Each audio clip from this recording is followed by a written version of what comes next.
রায়গঞ্জের কমলাবাড়ি অঞ্চলের চণ্ডীতলায় এক বৃদ্ধার গলার সোনার চেন ছিনতাইয়ের ঘটনাকে কেন্দ্র করে ব্যাপক চাঞ্চল্যের সৃষ্টি হয়েছে। ছিনতাই হওয়া সোনার চেনটির মূল্য লক্ষাধিক টাকারও বেশি বলে জানা গিয়েছে।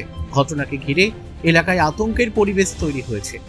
অভিযোগ, চণ্ডীতলার বাসিন্দা মালতী গুপ্তা, বয়স 65, প্রতিদিনের মতো বুধবার স্থানীয় বাজারে গিয়েছিলেন।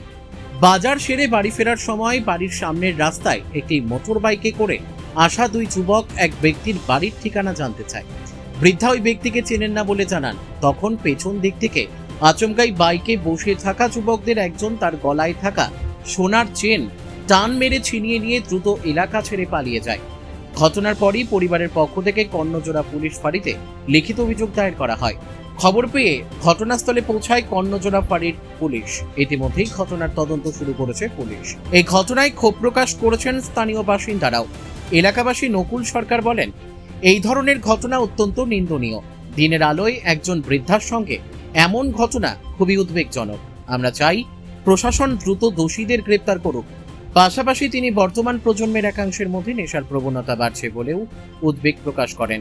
প্রশাসনের কাছে নেশা বিরোধী কড়া পদক্ষেপ নেওয়ার আবেদনও জানান তিনি। রাহুল গুপ্তা। কি হয়েছে?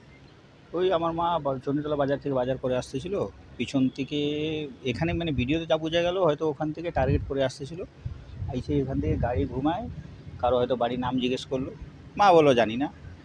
এই যে এখান থেকে গলায় হাত দিয়ে চেনটা নিয়ে বেরিয়ে গেল। সেটা কটার দিকে? মোটামুটি 11:20 আশেপাশে হবে।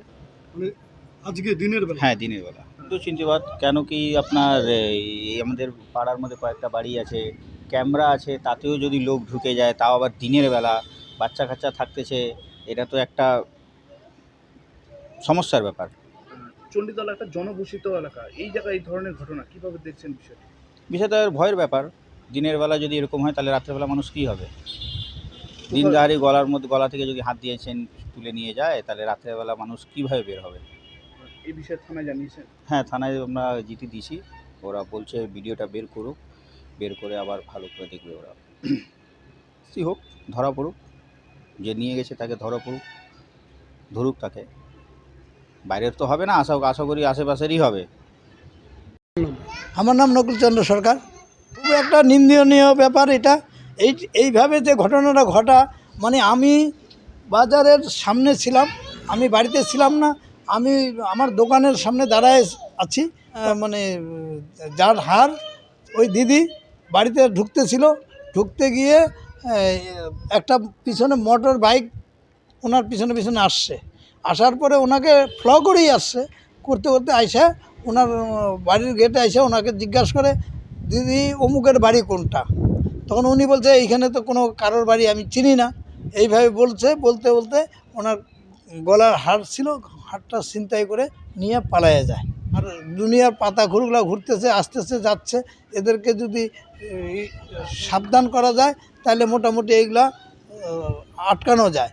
কিন্তু আমরাও বুঝতে পারি নাই, এইভাবে আমাদের বাচ্চা কাচ্চা বাড়ির নিচে থাকে, তার মধ্যে থেকে এইভাবে করে ঘটনাটা ঘটায় নিয়ে চলে গেল। এর পরবর্তীতে আরও যে কারোর সাথে এই ঘটনা ঘটতে পারে? হ্যাঁ, ঘটতে পারে, কিন্তু এইটা মানে খুবই নিন্দনীয় ব্যাপার। কিন্তু এরকম ঘটনা ঘটলে তো খুব ক্ষতিকর হয়ে যাবে, কারণ এর আগেও অনেক কিছু হয়েছে। এর আগে এই গলিতে আইসা অনেক কিছু ঘটনা ঘটছে। এই ঘটনাটা তার মধ্যে এটা বাইপাস কোনো রাস্তা নেই, এই একটাই রাস্তা, এই বাড়ি কটার জন্যই রাস্তা, কিন্তু সেই জায়গার মধ্যে এরকম ঘটনা ঘটে গেল। এটা কিন্তু খুব খারাপ ঘটনা। কতটা আতঙ্কিত রয়েছে না সবাই? আতঙ্কিত মানে কঠিন আতঙ্কিত। এখনও বাড়ি থেকে বাচ্চা কাচ্চা বেরোতেও ভয় পাচ্ছে, বা আমরা বড় লোকরাও রাস্তায় দাঁড়ায় একটা কিছু করব, কে কখন আইসা এই পাতা খড়গুলা কী ঘটনা ঘটায়। এটা তো একটা সোনার হারের উপর দিয়ে গেল, তারপরে কারো লোকের উপর দিয়ে যাবে না, এমন কোনো ভুল নাই। রায়গঞ্জ থেকে রামকৃষ্ণ দাসের রিপোর্ট, পুলিশ নিউজ।